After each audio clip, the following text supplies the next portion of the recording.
Here's another function where we can get some practice with those input and output values. We have f of x is equal to 1 over x plus 2 minus 4. We're going to start by doing an output by finding f of 0. So you would plug x equals 0 in and simplify. And then you look for an input. So f of x is equal to 0 and then solve for x. So what I'd love for you to do is take and pause the video and give those a try. All right, so hopefully you gave that a try. Let's go through these together. So this first one, we're going to plug in x equals 0 into our function. So I get 1 over 0 plus 2 minus 4. That's 1/2 minus 4, or negative 3.5. Okay, so on a graph, f of 0, we're looking for everywhere x is 0, which is along here. The y value there is a negative 3.5. Letter B, we're looking for the inputs. We have f of x is equal to 0. I have 1 over x plus 2 minus 4 is equal to 0. And my goal is to isolate this x. So I'll start by moving this 4 to the other side.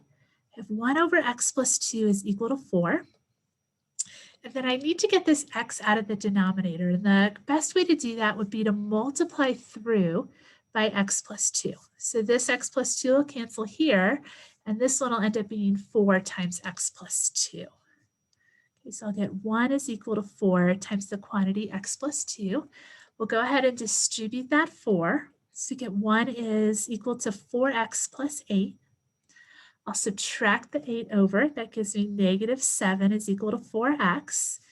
And that tells me that x is equal to negative 7/4, or negative 1.75. So graphically, this is going to look like we're looking for everywhere y is equal to 0, which is along this line. And when that happens, we get x is equal to negative 1.75.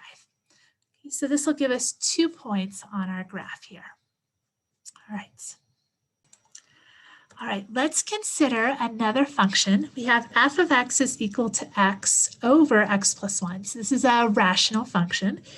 It says calculate and simplify f of 1 over a plus 1, writing your final answer as a single fraction. So this is looking for an output.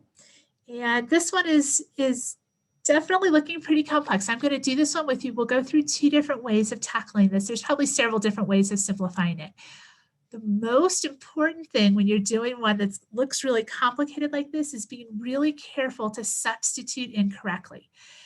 If you don't substitute incorrectly, you could do all the rest of the work right to simplify, but you'd still end up at the wrong answer. And I would give you credit as long as your work was algebraically and mathematically valid, but you would lose some points because you missed out on plugging it in exactly correctly. So we're going to put 1 over a plus 1 everywhere we see an x. So we'll have f of 1 over a plus 1 is equal to 1 over a plus 1 for this top x. And then the denominator will be 1 over a plus 1 for this x, and then plus 1. All right, one way of starting to simplify this is I'm looking at these fractions that are in the numerator and denominator. I see that both of these fractions have an a plus 1 in them. And so that means that I can do something like this, where I multiply by a plus 1 over a plus 1. And the reason that I can do that is that this thing here, this a plus 1 over a plus 1 is equal to 1. If we multiply by something equal to 1, it doesn't change the value of what we're multiplying. Okay, so this is going to give me a plus 1 over a plus 1 in the numerator. And then down here in the denominator, let's put these parentheses around here so we get all these looking nice. I'll get an a plus 1 over an a plus 1. And then 1 times this a plus 1 just gives me a quantity of a plus 1 over here. All right, so let's simplify this out. A plus 1 over a plus 1 is equal to 1 for both of those. And so I get 1 over 1 plus, and then I have this a plus 1 left. And that gives me 1 over a plus 2. So there's one approach that will get us to the right answer. All right, so let's look at this other way of tackling this. I have f of 1 over a plus 1. And I'll start out the same way. I have 1 over a plus 1, 1 over a plus 1 plus a 1. All right, so now when I look at these, I do still notice the same thing, that these two have the same denominator. So a different approach would be to take this 1 and convert it into something that has the same denominator. And we already know how to do that because we use that trick up here, just in a little different way.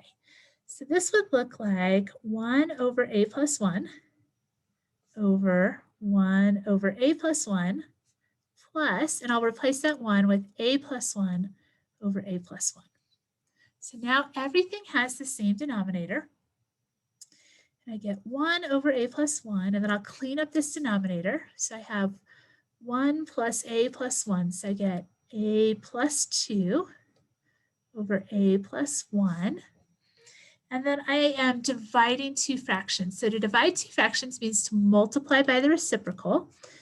So I have 1 over a plus 1 times, and then the reciprocal of this would just be to flip it over. It gives me a plus 1 over a plus 2. I can cancel those two out, and I'm left with 1 over a plus 2. So I have the same thing, just kind of using a little bit different approaches. So either one of those should be fine. Lastly, at the bottom of the page, you'll see there's a summary for the output and input. So rather than flipping through all of your notes, you have everything you need here, the definition and then formula, table, and graph.